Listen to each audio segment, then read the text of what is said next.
Alright, welcome back to The Rising of the Shield Hero Anime Review, episode number 61. 41, excuse me. We are reviewing the 61st episode of the anime. Yes, known as Oracle Miko.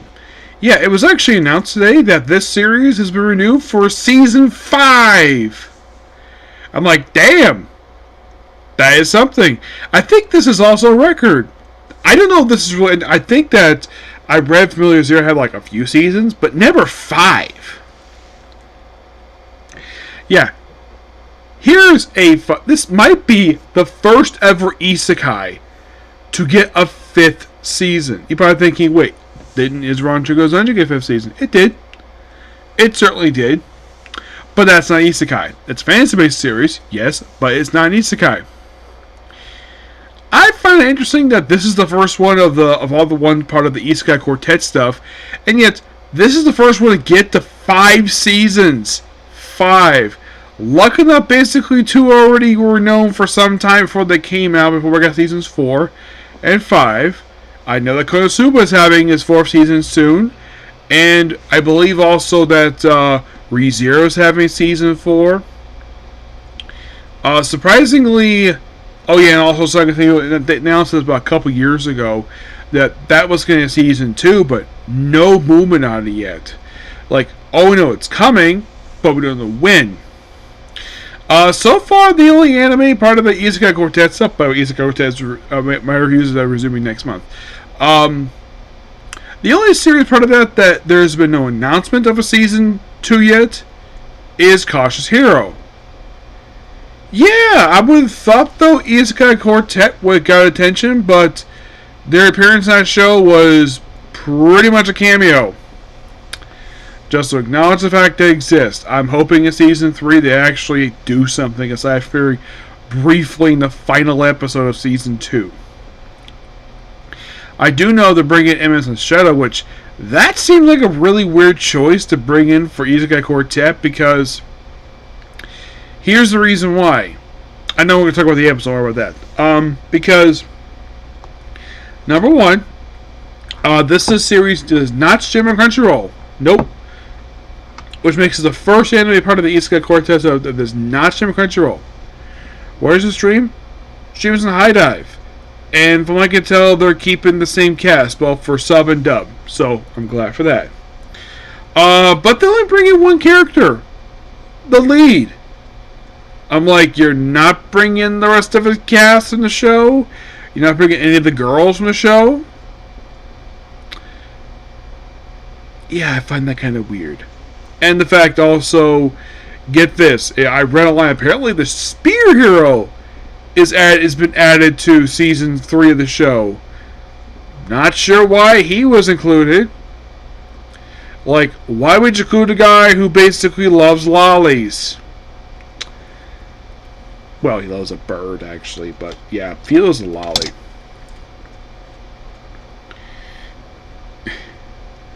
I'm like, if I want to pick somebody to add to the show, I would have put Shelda instead.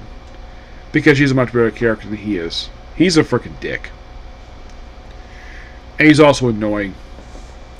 So, what happens in this episode? Well, by the way, the episode covers the second half of Chapter 12, and it starts to adapts the first few pages of Chapter 13. So, we begin left off last episode, where we have the current War Miko, Shadia, where basically she basically calls out the leader of army, but and of course it comes to basically Shadia, where she goes to her, oh yeah, I'm your little sister. What? Yeah. Despite the fact that anybody can figure out that these two are related just by the fact these two have the same exact face. And the thing is, I am not necessarily going to blame the studio for this. No, I'm going to point the blame at this at the actual original writer. One thing I do appreciate for this episode is that we actually include actual novel dialogue here.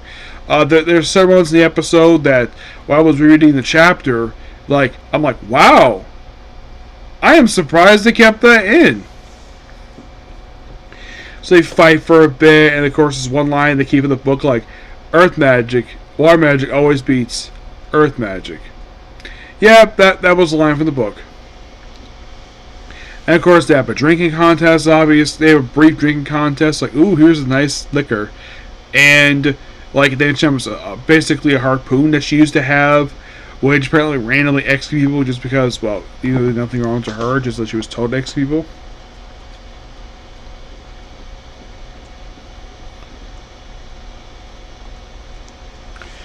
Yeah, as for the reason for this, I'm not, well, yes, I'm just going to also uses cards, like, at first, basically, the copy basically your sister's abilities, which, yeah, very nostalgic, but I've gotten stronger. Yeah, that's what she says in the anime. And they fight for a while, and then she kind of gets defeated, and then she summons, like, a hammer, which then transforms into a copy of Raftalia for some reason. A much older Raftalia, which I've read is referred to as Ralphie-chan II. Yes, that's what this particular character is identified as. So then she proceeds to fly in the whirlwind, and of course we have Shadia, Philo, Nafumi, and Raftalia, well, of course, right on Philo, straight to the capital. Everyone else stays there. By the way, there's no Alta or her brother here. You're probably thinking, did the enemy cut out their role in the episode? Actually, no. And there's a reason why. They're not in this part of the chapter. Nope, they're not here. So, I tend to basically say this a lot, like, oh, why wasn't Karen included in this scene? Because he was not in the source material they were adapting. That's why they're not here. So basically, the four of them ride straight to the capital, the new capital, and you're like, oh yeah, the castle's the tallest part, and they get there. Before that, by the way, Makito, she's basically the Emperor's advisor, who apparently has a lot of power and sway in the country, despite being an advisor. And she proceeds to leave the Emperor behind for reasons, and then the castle is attacked by some random person who turns out to be Ralph-Chan II. Ralph-Chan II. Yeah, just by sheer randomness. And then, of course, they arrive, and they have the group arrive at the capital. People are fleeing in terror. The first person they come across think that Raftalia is the monster, despite the fact that she isn't. By the way, this actually was added to the anime, because it was actually not there. But Nafumi grabbing the guy in the episode, that did happen in the book. So, good on basically keeping that in. And then we have the soldiers, and the episode ends with, of course, them seeing through a hole in the wall of the castle, in the castle walls, we see Ralphie II. Ralphie II. And next week will be the end of the season. Excuse me. Also, in Japan, the sub wrapped up today. Yes, and it's still a question of why in the world that after, like, the first, like, handful of episodes, this had to take a week off. Do not know the reason for it. Now, of course, the Air2 anime were delayed by a few days, but not by a freaking week. Yeah, I would love to know the reason why. I mean, what was because somebody was not finished yet or something, or was something corrupted? I don't know. Crunchyroll does this occasionally, where a dub is delayed by a week, or not the case of basically regardless of prints or reruns of issue, exception those two. Generally, put everything else basically they do is like every single anime I come across when it comes to English dub, and they would just randomly decide to delay an episode for apparently no reason. Pretty much every single anime in the last 2 years this has happened to it. Though for some weird reason, not sure why, sometimes they occasionally release 2 episodes to make up for it. Didn't happen this time.